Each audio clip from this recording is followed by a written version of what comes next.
Hi, my dears. So, a few weeks ago on my Instagram, I posted a picture of my altar, and I said that I would be posting a video of the current decks I'm using for fall and winter. I'm always kind of switching out my decks, but since coming back to the States, I really went through them and chose the ones that I hadn't been able to work with, obviously while I was in Australia for a year.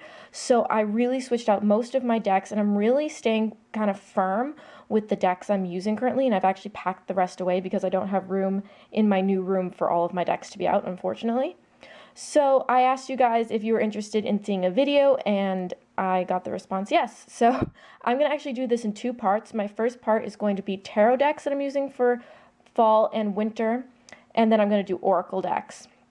I'm just going to do a quick flip through of each one, giving you the name. I'm not going to show you all the cards. This is just a quick run through of the decks I'm using. If you guys have any questions, please comment down below. I'd be happy to answer your questions. And if you're also interested in following my Instagram and keeping up with me on a more daily basis, the link for my Instagram is down below. Alright, so the first deck is the traditional Rider-Waite.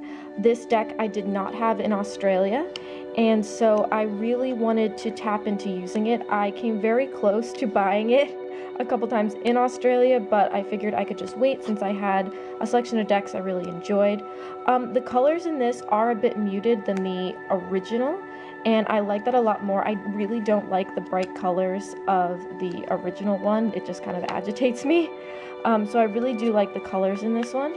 I'm not 100% sure which one this is, but this is the book that it goes with. I know there's been like a lot of different versions of it, so this is the revised and edited edition. I don't know if that has to do with what the colors look like, but yeah, so that's what it looks like. So I've really been enjoying this because I really delved deeply into tarot in Australia, and to come back and actually work with the traditional one and really get the meanings to the cards in this like very clear sense was really exciting for me. And I actually found that it's really helped me even more solidify the original meanings so that I can then delve even deeper to the other meanings in other tarot decks. So it's been kind of a cool experience with this deck. This next deck is the Marielle Tarot, and just a heads up, there is nudity in this deck, so if you are offended by nudity of the female and male body, definitely click away. This is the only deck that I've bought since being back in the States, and I held off on buying this deck for a while, but for some reason it just called to me near the end of my trip, and when I got back I just felt I really needed it. This is definitely a personal deck. I've only done a reading with this deck with one other person, and ironically her name is Marielle, so I thought it was appropriate. But I absolutely love this deck, and I really use it to connect to my deep spiritual work. So this is the Marielle Tarot.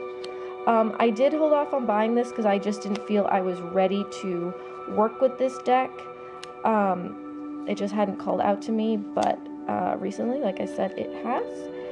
And this deck is just beyond phenomenal. Most reviews don't do it justice. You really have to hold this deck to really feel the power it has. I just love just every card. It's pretty magical. I really love the book that goes along with it. It's got a lot of its own meanings. This is definitely not a traditional Rider-Waite deck, but you can use it as that with, I feel, conjunction with the meanings that are set forth in the book by the author illustrator. So this is an absolutely gorgeous deck, and I just, oh, it's so yummy.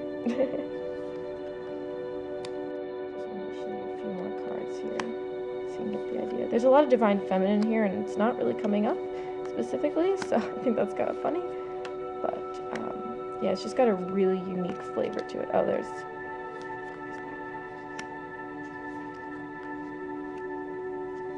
just absolutely stunning.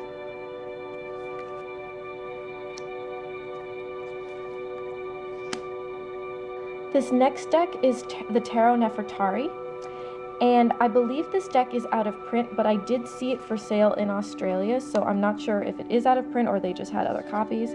But this is one of my favorite decks. I am extremely connected to Egyptian energy, and this deck is just magical. As you can see, there's a holographic sheen to these cards.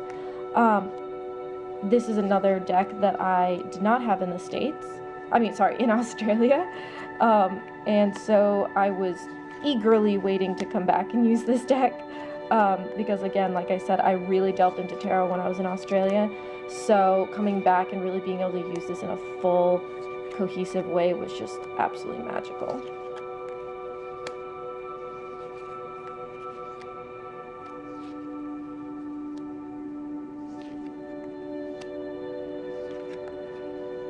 So most of you will probably recognize the back of this deck. This is the Tarot of Vampires. And this was another deck like the Tarot Nefertari that I was itching to use. I was hoping my mom could find it and bring it to me in Australia because she brought me several decks, but unfortunately she was not able to find this one because it was in, not in a tarot box, it was in a special box and kind of down at the bottom of all of my stuff that was at her house. So I was really itching to use this one, and I'm really excited. I've been using this for shadow work, and this has been really pretty awesome.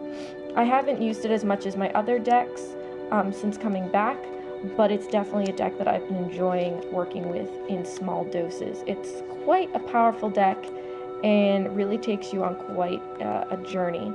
I really like its voice, but I definitely don't connect to it as much as maybe some other decks, but it's definitely one that I do appreciate and is currently on my altar. I feel like it's a good one for what I'm going through right now, and also this time of year with fall and winter, having to do with letting go and death and release and shadows. So I feel like that's really a great deck to use this time of year. This next deck I bought in Australia, and this one really surprised me because I looked at this on the shelf at the store I worked at for months, and it was just like, oh, I don't even want to look at it. And one day I just had a real urge to look at it, and I was amazed by how much I loved its energy. The art is okay, but what I really like are the keywords underneath each card, because I feel like it opened up a whole other level for me with the tarot. This tarot is called the Sacred Circle Tarot, and I really love this deck.